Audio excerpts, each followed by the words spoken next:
And joining us live tonight to discuss is NBC military analyst, retired four-star Army General Barry McCaffrey. General, thanks for being with us tonight. Hey, good to be with you, Josh. I want to start with the breaking news that we've been following of a U.S. refueling plane that has crashed in Iraq with at least 5 crew members on board. Pretty harsh reminder, isn't it, of the risks our service members are facing in this? Yeah, well, rescue operations are underway, so it's not clear to me who's on the ground and what the situation is. One of the aircraft involved in it was able to land safely, and the KC-135 probably went down. A vital aspect of the Air Force, a lot of people don't understand this, almost all military operations involve air-to-air refueling. So we've got maybe 370 of these terrific aircraft. They're quite old. I've been on one of them on air-to-air refueling operations back with the boom operator. Extremely complex. They're doing this at night in bad weather. It's a very complex task, but thank God they're there. They got 30,000 gallons of fuel, and all of our fighter aircraft and our bombers also end up using this, sometimes multiple air-to-air refueling going into the target and returning home. I want to talk about the Strait of Hormuz now. Iran is vowing to keep it closed. 3 more oil tankers attacked overnight, 700 ships reportedly backed up in the region. Iranian mines are a concern. How serious a threat is this? Major. Iran's been devastated. We've now hit over 6,000 targets.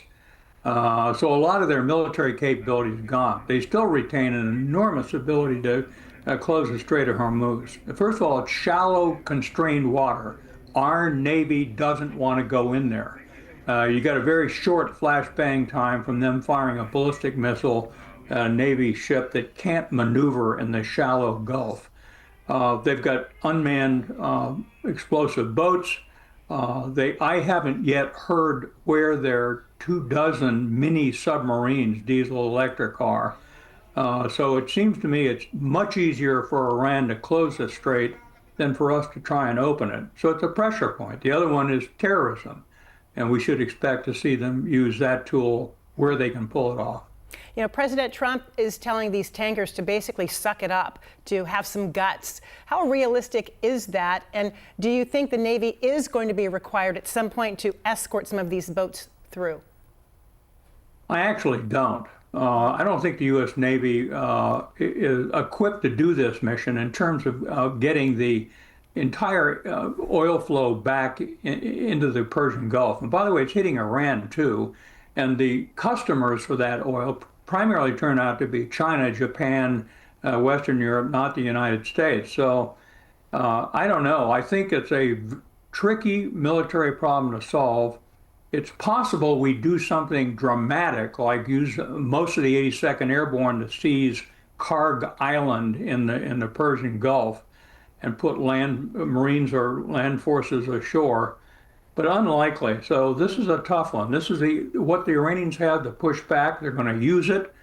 We don't understand who the new leader is. He just released a message today that doesn't appear to be valid, didn't look like it was written by him. We just killed his father, mother, wife, and sister.